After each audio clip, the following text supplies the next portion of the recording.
I'm Ron Williams. As Didi was just saying, I'm from Brooklyn, New York, born and raised. And the concept of this series is one that resonates with me greatly. So I wanted to come out and sort of share a little bit about how I think about this stuff, what I've been doing for the past few years, and hopefully share some ideas with you. I think there's this one kind of central idea that's important that I was hoping to talk with you guys about this morning, which is that connections in the world that we live in, the stuff that we're doing here today, this morning, shouldn't be empty, right? It's easy to connect to people. It's easy to put on a name tag. But every connection is actually an opportunity to build something interesting, to do something profound, to do something unique.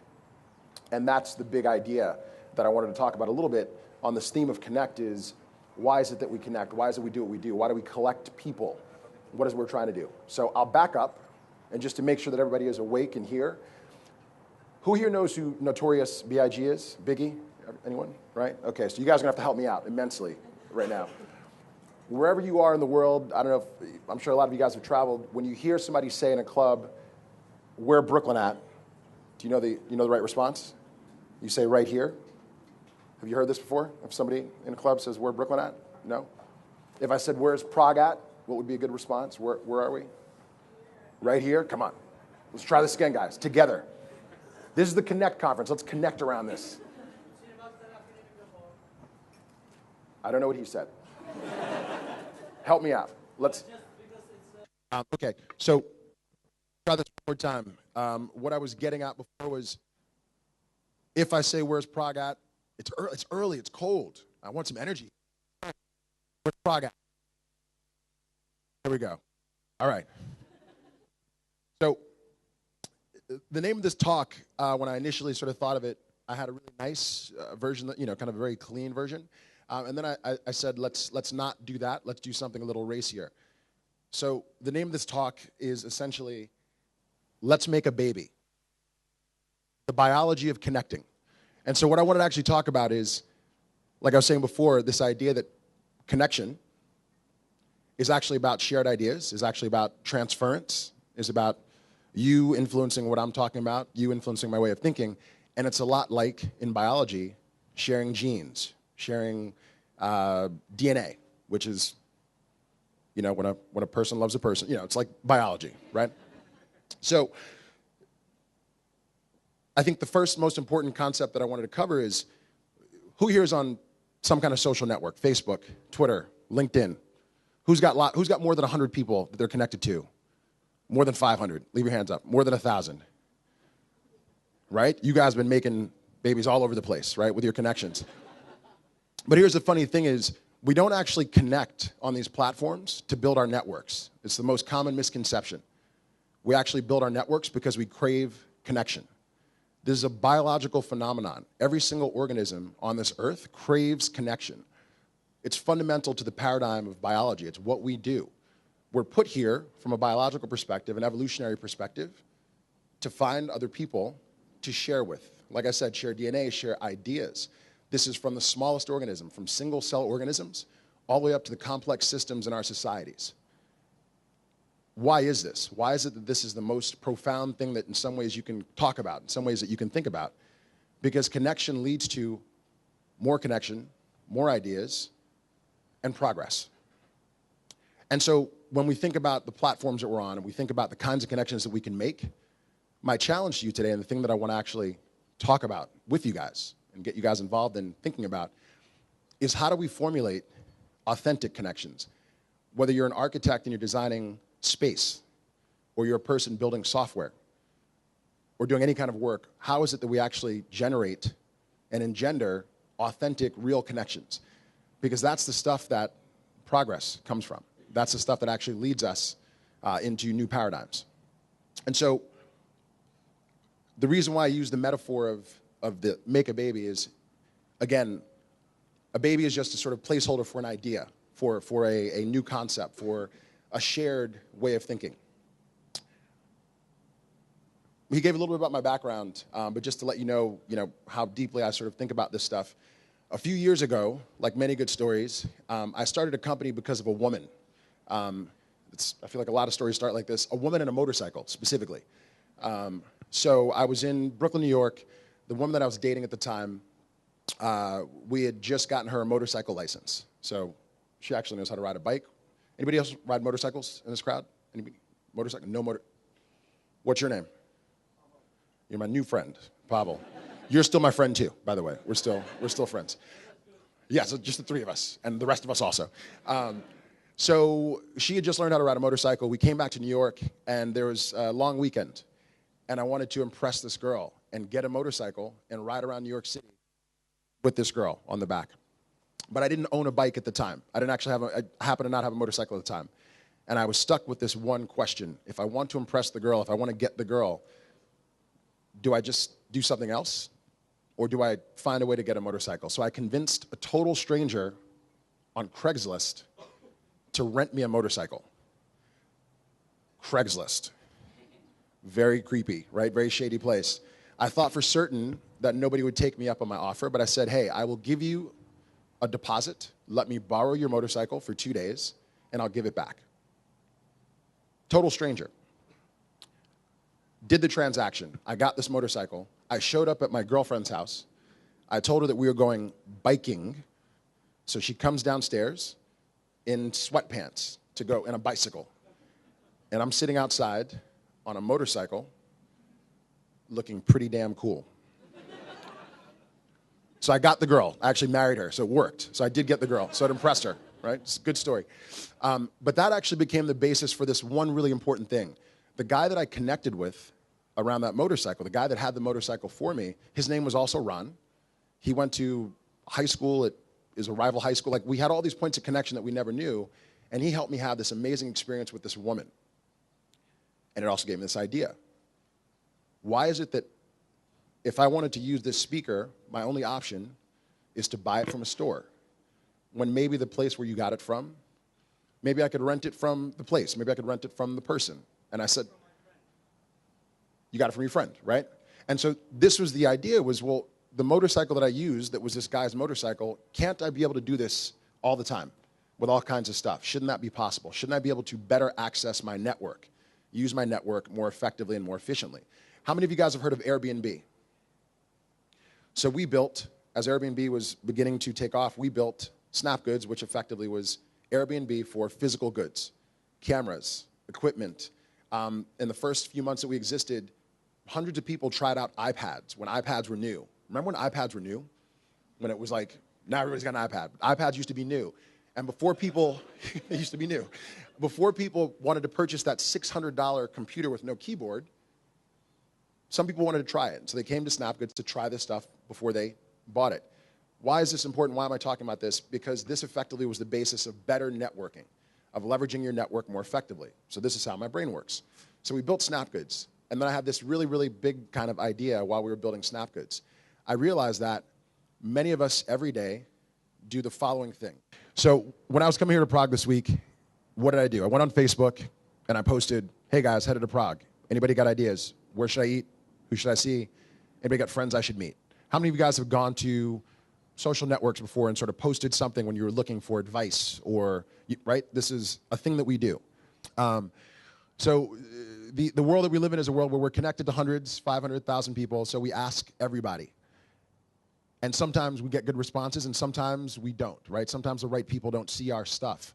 And I started thinking about this for our users inside Snapgoods. I realized that even though I'm connected to 1,000 people, when I'm coming to Prague, only about 5 or 6 or 7 people maybe have any ideas about Prague. All the data is there to tell me who to ask.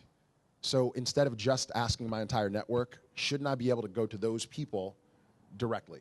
And that is actually the basis of what we started building at Nodes, was a better way to actually connect with the people in your networks. We realized a funny thing when we started building, and the thing that made it really important. On average, in Facebook, guess what percentage? Hello? Yes. Can you guys guess what percentage of your friends that you're connected to on Facebook you actually talk to? So what I was getting at was this. If you're only talking to or aware of 30 people in your network out of 1,000, what does that mean? There are 970 people that you have relationships with that you don't really have relationships with. And this is the idea that I became obsessed with and the reason why we started building nodes.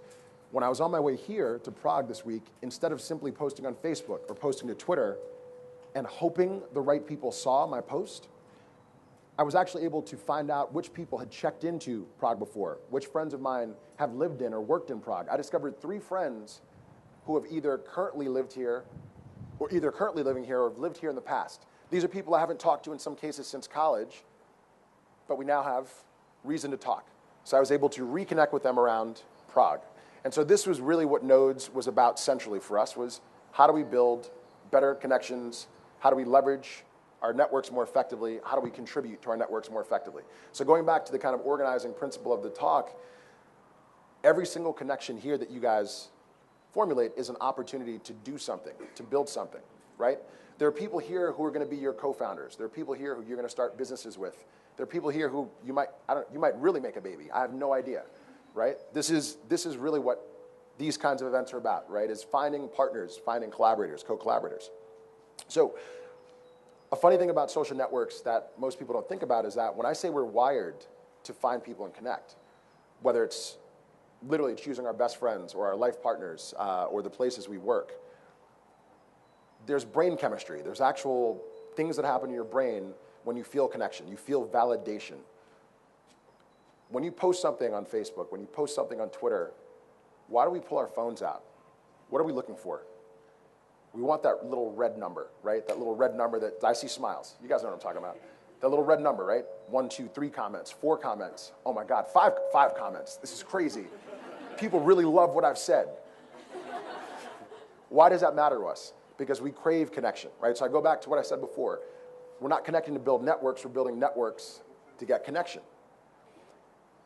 That's a funny thing though, because if you take and believe the numbers that I cited a second ago, most of our interactions online are not particularly profound, they're not particularly deep, but they don't have to be that way. Anyway, so we're like I said, we're wired to think this way, we're wired to respond this way. And what's funny is that we can utilize that the way that Mark Zuckerberg has hacked our brains and made us crave those notifications, we can use similar tools and thinking to actually drive good relationships out here. And this is really what I crave, is the idea of using technology to do interesting stuff out here in the real world. Using technology to drive real relationships out here in the real world. In the 80s, in the 70s, when people were thinking about what would happen as computing became more popular, as people started having computers, one of the scariest versions of the future that people had was that individuals would sit in front of their terminals. This is before the internet, mind you. Sit in front of their terminals and be completely disconnected from other people. This is a legitimate sort of fear that people wrote about. They wrote about the future of civilization as a civilization of, societies of people lost in virtual worlds. Were they right or wrong? Are we outside in the cold sharing ideas, or are we all in front of our terminals? It turned out that they were very wrong. They didn't see the internet coming. The idea initially was that we would all get lost in our own little universes and not be connected. But some of the most profound businesses that have actually come up as a result of technology have been things like Etsy, Kickstarter, right? These are businesses that do what? They connect us online so we can do stuff like shows and interesting real stuff offline. And so that's the stuff that I obsess about, and that's the stuff that I think is worth thinking about, is how can we design systems that drive us into more productive relationships? Because connection is the thing that actually breeds creativity. Let's go back old school. One of the most dark times in history was called the Dark Ages, right? It's a true story. It's called the Dark Ages. I didn't make that up. Now, why was it the Dark Ages? It was the Dark Ages because there was this amazing period of creativity before and has been after, but there was a fundamental lack of forward movement, of progress in civilization. Isolation, lack of collaboration, communication, smaller and smaller units of self and village, centralized power pushing down paradigms on groups, All the things that technology today pushes back against. Contrast that with the Renaissance. Contrast that with the pockets of creativity, shared workspace that we have today. When you put enough people in a room who are open to the idea of collaboration, of making idea babies, what happens? They make them. I keep coming back to this metaphor because for those of you who do think about biology or have taken it, I'm sure all of you have, you put two little strands of DNA together next to each other, and they twist around each other and little pieces break off. It's called recombination, right? The idea that your idea and my idea together are probably more interesting, even if we're from different disciplines. You see this time and time again in history. Whenever there's been an opportunity for people to get together and collaborate, we see faster acceleration of civilization. We see better and newer ideas come out more quickly. And so again, that's my challenge. For those who would say that this is a distraction, that a phone is a distraction, we don't want to lose our kids and ourselves into phones, this is the same device that made it possible for things like Ushahidi for folks to self-report on crimes against humanity. This is the same thing that saves lives in disasters.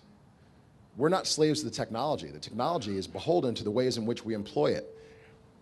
So I say again, I challenge you to leverage the technology to build authentic connection, because that's what leads to good collaboration. That's what leads to good ideas. So in this world where we live in 2013, 14, where you have 500 or 1,000 connections, there's this one other kind of X factor that I want to mention.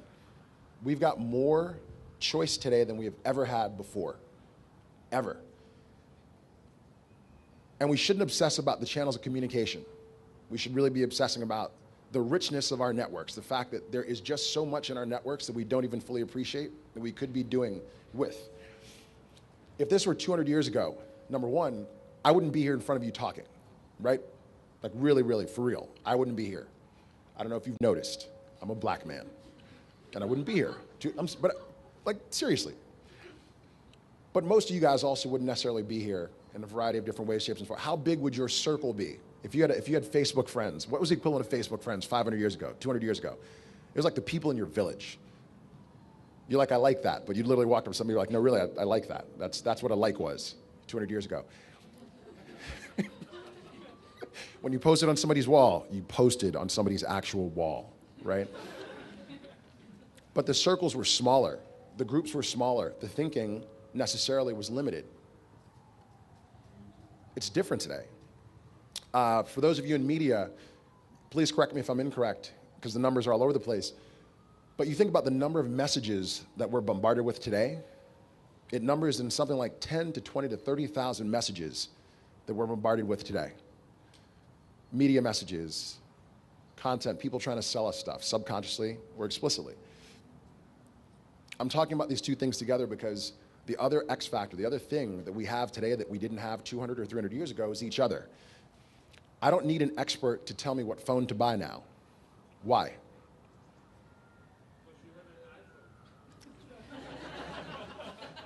No, I don't. So I actually just switched, by the way. I've been an Android guy for years, and I just switched. And I don't know if I'm happy yet or not. I mean, I know if I'm happy in life, but like I don't know if I'm happy yet. But thank you for pointing that out. You have a really good vision. How could you see that from here? But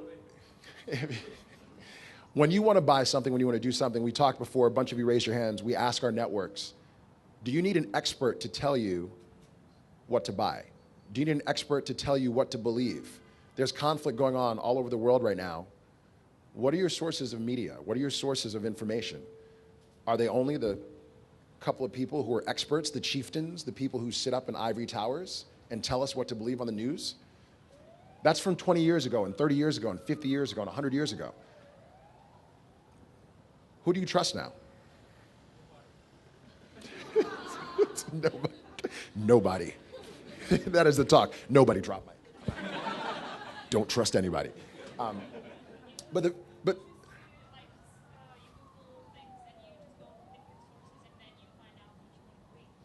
so you find out what you want to believe from different sources. Is one of your sources the people in your network, your trusted network, your friends, your advisors, your different roles? If this is a talk about biology, what is the human body? It's a bunch of little tissues, little cells playing nicely together. We have specialized cells. There are people that you trust about news, but you don't trust them to give a recommendation about a restaurant. I've got a friend, he is my best friend in the world. I don't trust his recommendations on clothes at all. The man has no style. But I love him. But I don't trust him on that. But I trust him now on, he's just now a new dad. I trust him on being a dad. I trust him on matters of education. We go to our networks. This didn't exist 200 years ago, and I can't stress to you how much that is special and important. The fact that we have enough connections now and enough ways that we can verify information that we can be autonomous thinkers, and if we choose to, we can choose to trust no one. We can, in fact, choose to go out and be our own news reporters. We can be our own kind of validators. But I would push back and say the ultimate is still going into your network and still, because you're connected to 500 people or 1,000 people, those connections confer expertise. I'm pretty good at some stuff. I'm not so good at other stuff, but that's okay, because I've got 1,000 other people that I can ask and go to. And so I go back to, again, how do we actually create opportunities, filters, design environments, design mornings like this, where I don't need to be an expert in everything, because we're going to all talk this morning. How do we actually leverage each other more effectively? The reason why I also like this metaphor is because I do believe fundamentally that the idea itself, an idea, it's actually the most fundamental unit of how we organize as human beings. If you have an idea inside your own head and you never tell another person, what happens to that idea? No, it dies, right? It effectively dies on the vine. So you tell one person, what happens then? Well, now you've connected around an idea maybe. Maybe they think your idea is crap. I've done that before. I've told people ideas, and they've been like, no thank you. And sometimes they said yes. So you share an idea, and then what happens? Well, now you've communicated around an idea, and maybe you've got shared ideals, or there's a moment of network opportunity around that idea. What's the next step? Now you're collaborating. Now you're building on top of that idea. This is the most important thing that you can do inside of your network, is actually finding people to share vision with you, because this is the stuff that actually leads to new companies, new organizations, new social structures, and everything else. That idea is the thing. That is the sort of atomic unit of civilization, of society, in my mind, is sharing these ideas with the people in your network who can help, who matter. I think I'm running a little bit long, but I've got the technical snafus. I'm going to keep, okay. So if it's not enough to keep ideas in your head, if it's not enough to say that you're a person who thought but then didn't do, if you need collaborators, and if we're connected to all these people, then it stands to reason that it's not enough to get a bunch of people following your pictures on, I don't know, Instagram. Are you guys on Instagram? I just joined Instagram. I'm really late. I'm super late. Like I told my wife I was on Instagram. She's like, what were you waiting for? She was, I don't know what I was waiting for. But it's not enough to get followers there, or followers on Twitter, or followers on Facebook. The most important thing you can realize is that you have the capability to go create. I've given a talk in the past where I have this slide, and I put up, as an entrepreneur, anybody here also building stuff or has built stuff kind of new from the ground, right? Don't be embarrassed. I see you. It's good stuff. Have your friends ever said to you, like, I don't know if I could do that. I don't know if I could. But I think what they fail to realize is you don't do it by yourself. Right? There's never, anybody who tells you they've built a company or built something that is important by themselves, I don't want to call them a liar, but they're a liar. Because we build together, right? We build, it's our co-founders, it's our support groups, it's whatever. That is literally what this is ultimately all about, is who here is the next co-founder of the thing that you're working on? Who here has an opportunity to be more than just a passing connection that you have on LinkedIn or Facebook?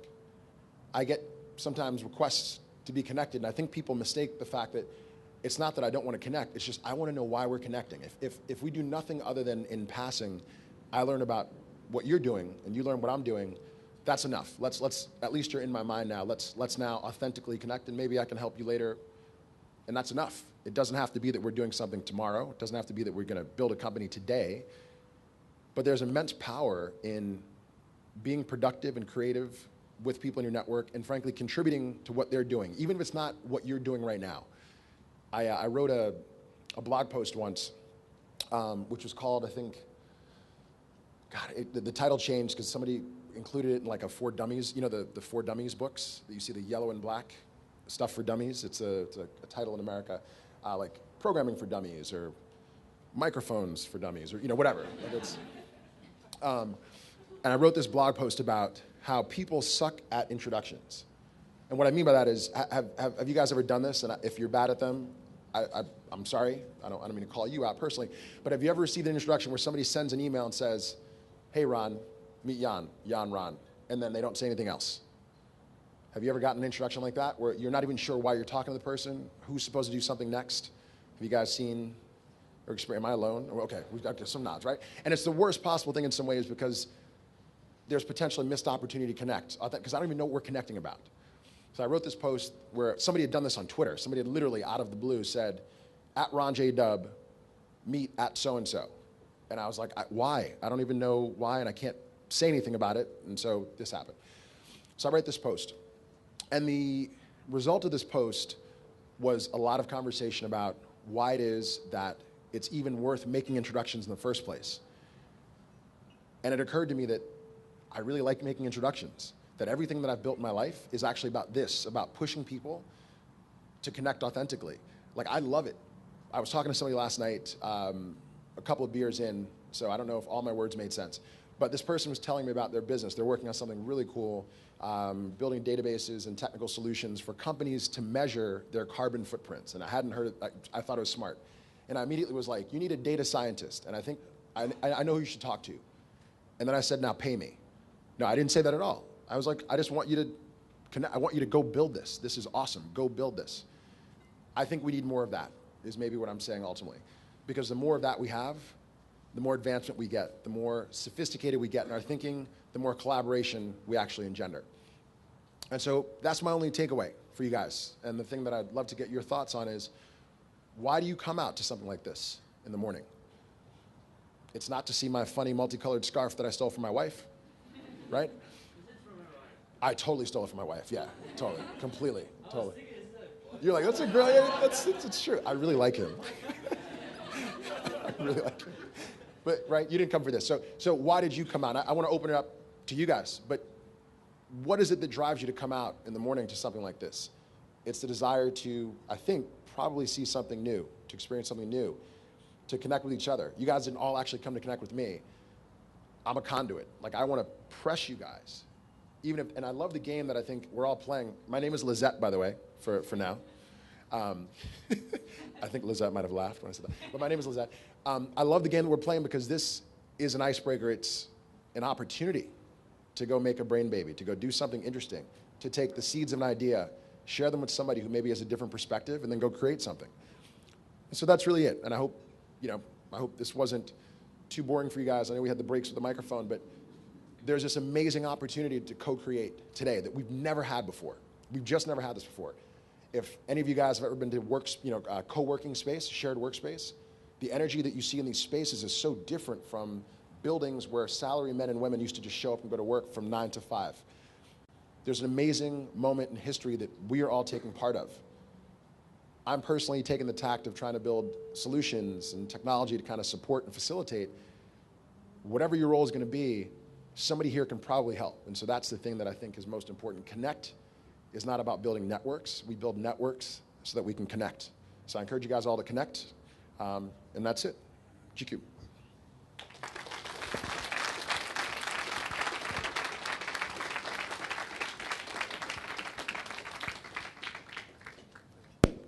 And now we come to the karaoke part of the evening. Ja, hallo. I'm sorry. Yeah, there you go. I'm sorry for complications. It's a connect topic. We try to connect as many microphones as we have.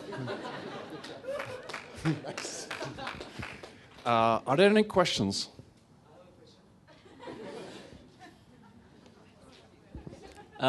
I have a question. When you look in the past, what all the societies have been able to do, or empires and everything, what makes you think this is such a unique opportunity for us to connect that has never been here before? It's a great question. So I think you guys heard it, but what is it that I think is unique? about today in terms of why I believe we can connect better. Part of it is actually the technology itself, but it's also a frame of mind. In biology and evolution, there's this notion that when you get gene pools mixing up, right? When you have people intermingling, you get the emergence of new characteristics, new traits that are potentially stronger, right? When you have isolated populations that are literally just breeding within themselves, you get recessive, you get a lot of sort of sickness and stuff like this. I think that today we have more opportunity to collaborate with people from all across the world. We culturally are more, in many, many places in the world, we are flowing in and out of places that I don't live here, but I'm here for a couple of days, and so I'll make new friendships here. That's never existed before. So the sort of together between the technology and the state of mind, the fact that it's culturally more acceptable for us to share and share ideas, I think that's very different. I think that the fact that you can get on a plane and be somewhere 10 hours later and go, ideas are infectious. Ideas, collaboration is infectious. It's like a virus. Now it can be good virus or bad virus, but good ideas spread, right? That's what technology helps ideas do, is spread. And that's why I think there's never existed. Did you guys see What the Fox Say? You should literally take 4 minutes of your life and go do that. It's really funny. It's a video by some guys, 11 million views in 6 days. That's never existed before. The ability to achieve that kind of scale of an idea, even if it's a silly idea, there are guys dressed in fox suits. It's still, take the time, it's worth it. But that's why, I think. So, does that?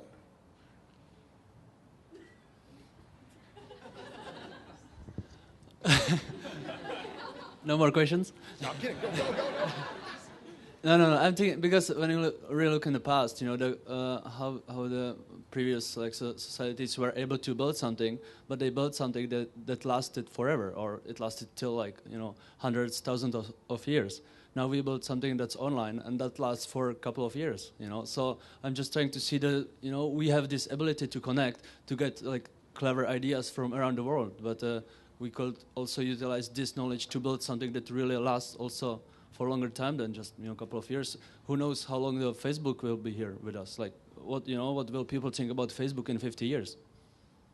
I guess the only thing that I think that's really, you're right. I mean, the pyramids are still here, right? They were built thousands of years ago. I think the difference is that ideas could not persist in the same way. They couldn't get the same kind of dissemination. So the things that we built thousands of years ago were what? Things that you could see, right? Like, we're going to build a big building.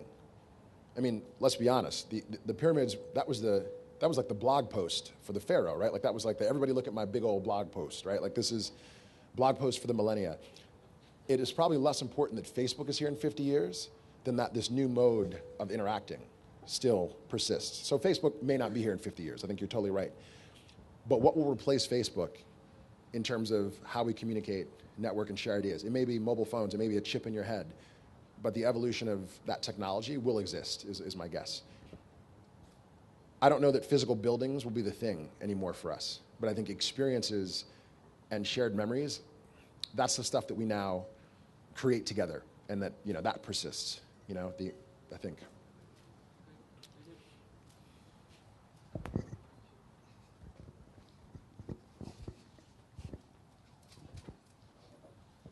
Hi, Jan here. I wanted to ask you concerning the thing you said about that people were afraid that machines, that they will live in their hubs and not talk.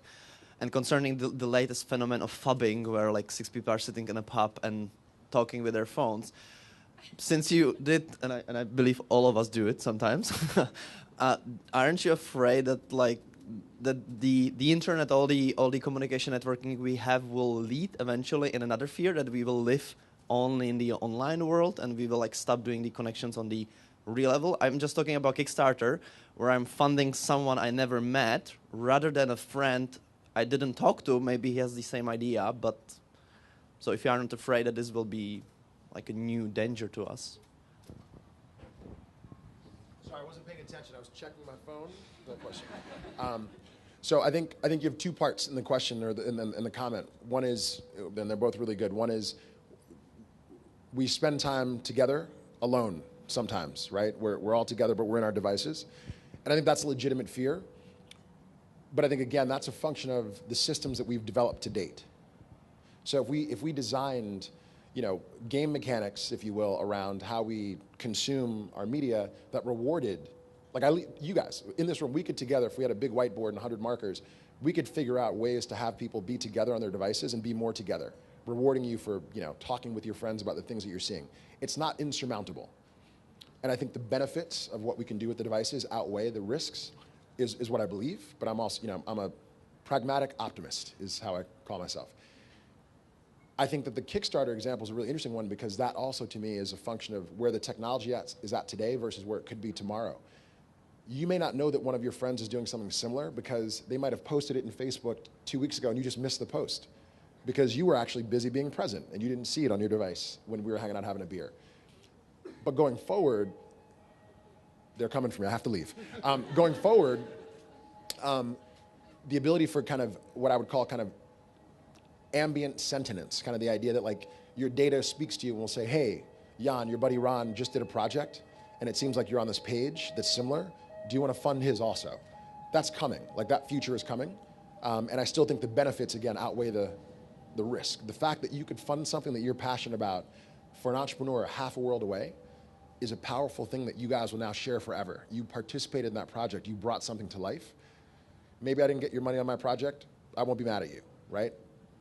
That can be changed with technology, but the fact that you participated, you connected around that idea, I think that's, again, I'm being optimistic. I think that's a bigger opportunity than the sort of risk today. We can fix the things that I think you're talking about with better experiences. We can design better experiences, I believe.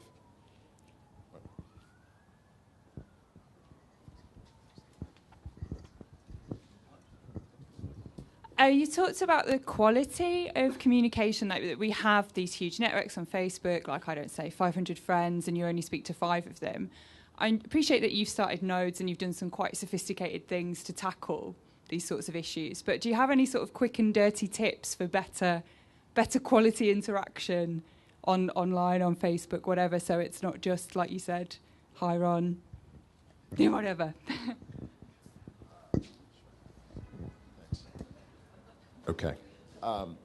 So the question was, do I have any tips or tricks for kind of more authentic kind of interactions online? I think about this stuff a lot because part of my job, frankly, I don't know if any of you guys have ever raised money before. Raising money from investors is a lot like begging. That's a lot like it if you do it kind of, incorrectly or correctly or whatever. The biggest recommendation I can make is everybody knows that you want to talk about yourself. If you've got something you need, the simplest thing you can ever do is actually just engage somebody in the stuff that they're doing, honestly. And so what that means as a corollary is keep people around you or recognize the people around you that you actually enjoy authentically connecting with, right? Like, I can't fake it. If I'm not interested in what you're doing, I might be nice, but I'm never going to reach out to you, and be like, I love that, thing you're doing that's, I don't know, keeping women in the kitchen. That's an amazing project. I love it. Would you give me money? Like, that's just not the kind of thing I'm ever going to say. So I guess my one tip is if you've got people around and you're interested in what they're doing, it's really nice, frankly, to start the conversation like, what's up? Every conversation doesn't have to be a transaction. Does that make sense? Like, every single interaction doesn't have to be like a, hello, I'm going to say something nice. Now, here's this thing I need you to do for me. And I'm not suggesting, Lizette, that you are like that. I'm not saying that. But I think we all have the kind of tendency to, I do it too sometimes. Sometimes I will see somebody that I'm like, I want to make this connection with this person to ask them about this other thing. And then I'll take a few minutes, I'll look on Twitter, Facebook, I'll find out what I've missed, and I'll just feel like we should grab coffee.